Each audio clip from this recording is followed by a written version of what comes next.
BJP మతతత్వ party అని, దేశవ్యాప్తంగా ఎస్సీ ఎస్టీలను, ముస్లిం మైనార్టీలను, క్రిస్టియన్లను అణగదొక్కుతుందని సమతా సైనిక్ దళ్ అధ్యక్షులు కంచర్ల చిట్టిబాబు అన్నారు.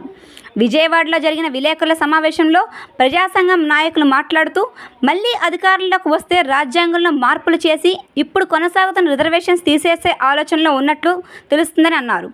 ఇప్పుడు జరిగే ఓటు హక్కుతో బీజేపీ పార్టీని తరిమి కొడితేనే మనుగడ ఉంటుందని అన్నారు. బీజేపీకి చెక్ పెట్టి ఓటు హక్కు ద్వారా వైఎస్ఆర్సీపీకి ఓటు వేసి వైఎస్ జగన్మోహన్ రెడ్డిని గెలిపించాల్సిన అవసరం ఎంతైనా ఉందని అన్నారు. అంబేద్కర్ భావజాలాన్ని జగన్ అనుసరిస్తూ సుపరిపాలన అందిస్తున్నారు కాబట్టే రాష్ట్రంలో బీజేపీ, టీడీపీ, జనసేన కూటమిని ఓడించి వైఎస్ఆర్సీపీని అధికమైన సీట్లతో గెలిపించాలని కోరారు. ఈ కార్యక్రమంలో ఆంధ్రప్రదేశ్ మాల మహానాడు రాష్ట్ర అధ్యక్షులు తుమ్మల ఫ్రాన్సిస్ రాజు, మాల సంక్షేమ సంఘం రాష్ట్ర అధ్యక్షుడు Gettam Vijay Kumar, national life president Deenaraju తదితరులు పాల్గొన్నారు. ఆ ఊరిలో ఉన్న ప్రతి చీరాల నియోజకవర్గంలో ఉన్న ప్రతి కులానికి కీడు చేసినాడు ఆమంచి కృష్ణమోహన్. ఎంతగా అంటే అత్యధిక శాతం ఉన్న మాల పెద్దలు, ఆ మాల పెద్దల్ని అతను ఎంతగా హింసించాడో, నడి రోడ్డు మీద వాళ్ళని కొట్టియటం, అతనే ఒక సలగల దేవదాని మరి ఒక మాల పెద్దని కొట్టడం, మరి అలాగే అమృతపాణి అనే ఒక డాక్టర్ గారి ఇల్లుని పోల్చటం, అలాగే యాతం ఆనందరావు అన్న అసలు ఆ చుట్టుపక్కల పల్లెలకి గ్రామాలకి పెద్ద దిక్కు అయిన యాతం ఆనందరావు అన్నని ఆయన నడి రోడ్డు మీద కొట్టియటమే కాకుండా ఆ రోజుల్లోనే కోట్ల విలువ చేసే ఆస్తిని, ఆయన బిల్డింగ్ని వాడరేవులో కోట్ల విలువ చేసే ఆస్తిని కూల్చివేయటం కూడా అక్కడ స్థానికులందరికీ తెలుసు. అందరి గుండెల్లో ఇంకా ముద్రలు ఉన్నాయి. అలాగే ఆడవాళ్ళని స్టేషన్లో పెట్టించి ఎలాంటి తప్పు చేయని అతని జెండాలు మోసి నేనే ఏ నేరం చేయకపోయినా 44 రోజులు రిమాండ్ చేయించాడు. అలాంటి అరాచకవాదికి ఓట్లు వేస్తారని అనుకోవటం అది హాస్యాస్పదమే. ఖచ్చితంగా ముమ్మాటికి కరణం బలరాం గారి కుమారుడు కరణం వెంకటేష్ బాబు గారు ఫ్యాన్ గుర్తుపై పోటీ చేస్తున్నారు. వారు అత్యధిక మెజారిటీతో ఖచ్చితంగా చీరాలలో గెలుస్తారు. ఆమంచి కృష్ణమోహన్ అతనికి 3వ స్థానం కాదు 4వ స్థానం వచ్చే అవకాశం ఉంది. ఎట్టి పరిస్థితుల్లో కృష్ణమోహన్ అనే పేరు చీరాలలో లేదు. మరి మీకు ఎవరు చెప్పారో తెలియదు, కానీ ఈ ఎట్టి పరిస్థితుల్లో బలరాం గారి తనయుడు వెంకటేష్ బాబు గారు మాత్రం ఖచ్చితంగా అత్యధిక మెజారిటీతో గెలుస్తారని తెలియజేస్తాం. వైఎస్ఆర్సీపీకి మద్దతు ఇస్తూ రాష్ట్రంలో ప్రతి అందరినీ కూడాను, ఎస్పెషల్లీ మాల కులస్తులందరినీ కూడాను వైఎస్ఆర్సీపీ మద్దతు ప్రకటించి వాళ్ళకి అత్యధిక ఓట్లు మెజార్టీ గెలిపించడానికి అప్పీల్ చేస్తూ మీ యొక్క ప్రెస్ మీట్ పెట్టడం జరిగింది. ఈ అప్పీల్ చేయడానికి అవుట్లెట్ మద్దతు ఇవ్వడానికి ముఖ్య కారణాలు కొన్ని చెప్తాను మీకు. ఫస్ట్ పాయింట్, బీజేపీ మద్దతు పార్టీ దేశవ్యాప్తంగా ఎస్సీ ఎస్టీలని, అట్లాగే క్రిస్టియన్ మైనార్టీ సోదరులని, ముస్లిం మైనార్టీ సోదరులని, అట్లాగే బహుజనులు కూడా అణగదొక్కి వాళ్ళ మతోన్మాదంతో అణగదొక్కి మన బానిసలుగా చేసుకుని ఈ రాజ్యాన్ని ఈ భారతదేశం ఎలా అని చెప్పేసి ప్లాన్ చేస్తూ ఉన్నారు.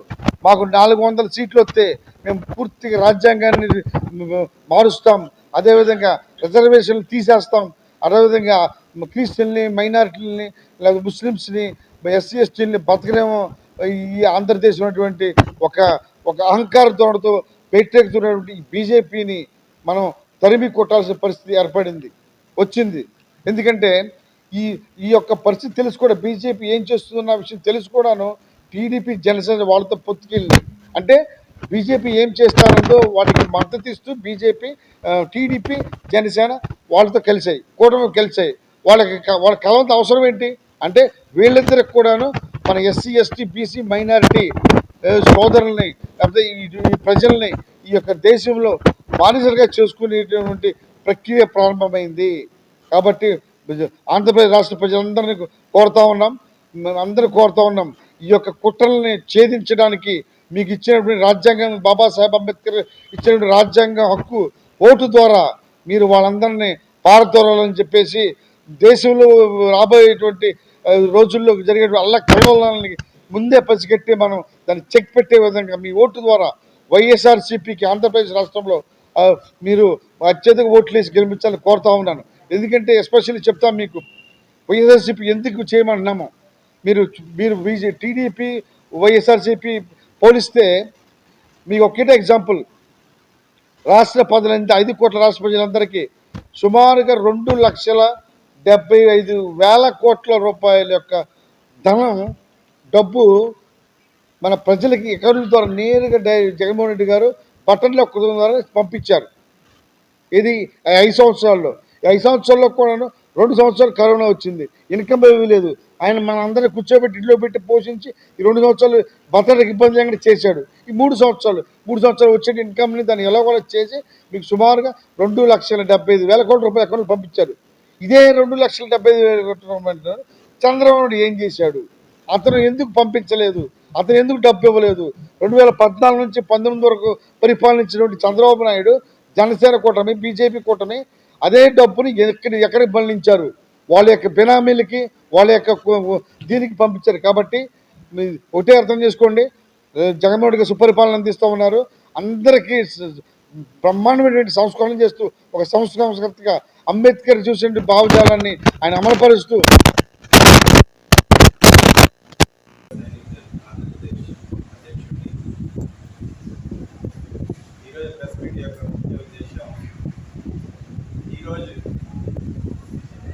ఎన్నికల పరంగా రేపు జరగబోయే 13వ తారీఖు ఎన్నికలు పరంగా చూస్తే జరుగుతున్న పరిస్థితిని బట్టి ఎస్సీ ఎస్టీలకు అలాగే రాష్ట్రంలో ఉన్న బడుగు బలహీన వర్గాల పేదలకు ఎంతవరకు ఏ పార్టీ న్యాయం చేకూరుస్తుంది, గతంలో ఇప్పటి వరకు ఎవరు నిబద్ధతగా అనేది పరిశీలిస్తే మనం రాష్ట్రం విడిపోయిన తర్వాత 5 సంవత్సరాలు చంద్రబాబు నాయుడికి పాలన కట్టబెట్టారు ప్రజలంతా.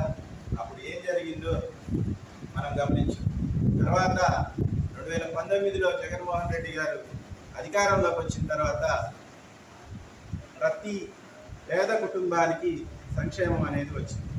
ఈ క్రమంలో 4 సంవత్సరాలుగా చంద్రబాబు నాయుడు కానివ్వండి, జనసేన అధినేత పవన్ కళ్యాణ్ కానివ్వండి ఒకే మాట మాట్లాడుతున్నారు. అదిగో దోచిపెడుతున్నారు ప్రజల సొమ్మంతా, వాళ్ళకి ఫ్రీగా ఇచ్చేస్తున్నారు అని.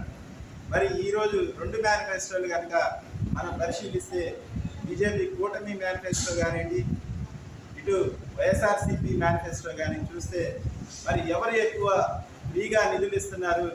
ఇప్పుడు ఒక కుటుంబానికి అమ్మఒడి ఒక వ్యక్తికి ఇస్తుంటే జగన్మోహన్ రెడ్డి ఇదిగో మీ ఇంట్లో 3 పిల్లలు ఉన్నా ఇస్తానంటున్నాడు మళ్ళీ ఆయన.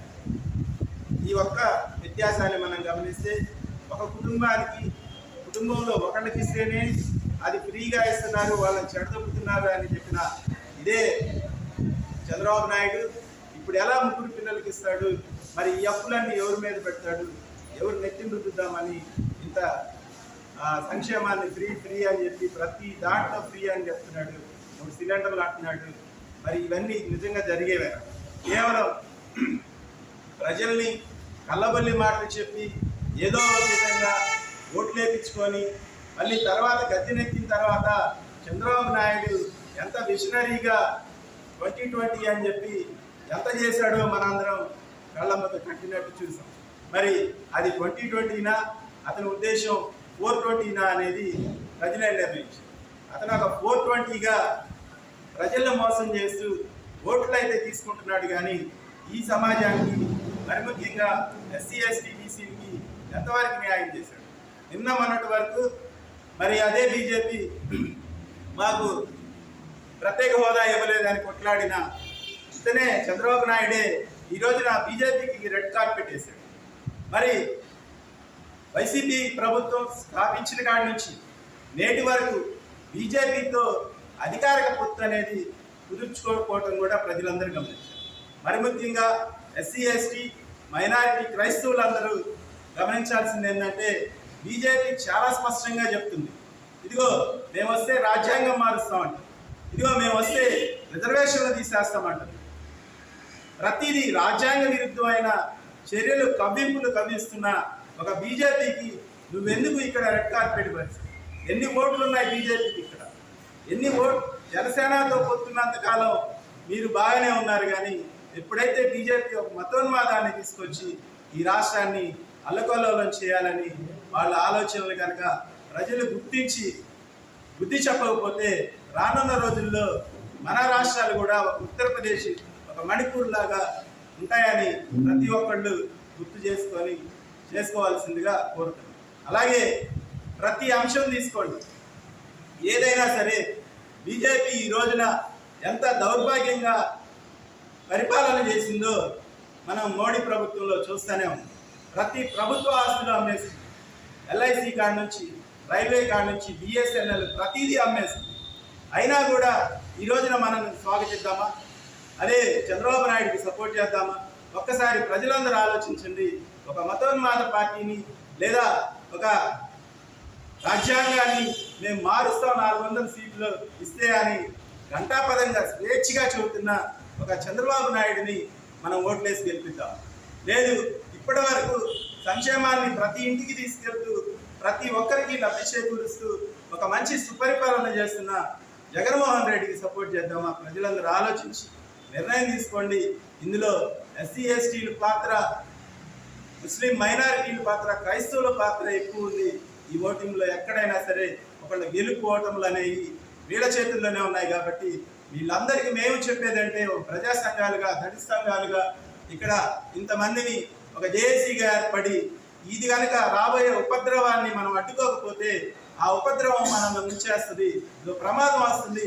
ఆ ప్రమాదం చెప్పడానికి మేము ఐక్యమయ్యాం, ఒక జేఏసీగా ఏర్పడ్డాం.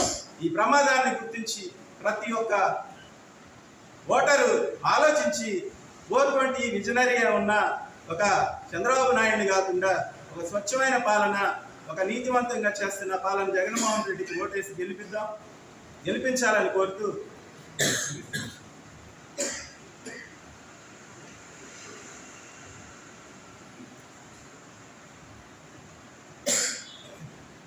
మీడియా మిత్రులకు నమస్కారం. నా పేరు తుమ్మల ఫ్రాన్సిస్ రావు, రాష్ట్ర మహామహానాయకుడు. ఈరోజు రాష్ట్రంలో జరుగుతున్న పరిణామాలకి సమతా సైనిక్ దళ్, మాల మహానాడు, మాల సంక్షేమ సంఘం, అనేక దళిత ప్రజా సంఘాలు జేఏసీగా ఏర్పడి వైకాపా ప్రభుత్వానికి మద్దతు తెలియజేయడానికి ఈ విలేకరుల సమావేశం ఏర్పాటు చేయడం జరిగింది. ఎందుకు మద్దతు తెలియజేస్తున్నామంటే గత 5 సంవత్సరాలుగా చూసాం సీఎం జగన్ గారి పాలన. కరోనా సమయంలో ప్రతి కుటుంబాన్ని కంటికి రెప్పలా కాపాడిన గొప్ప మనసున్న వ్యక్తి జగన్మోహన్ రెడ్డి. అదే తెలుగుదేశం, జనసేన అధినేతలు కరోనా సమయంలో ఆంధ్రప్రదేశ్ రాష్ట్రంలోనే కనిపించలేదు, వాళ్ళు హైదరాబాద్లో దాక్కున్నారు. అలాంటిది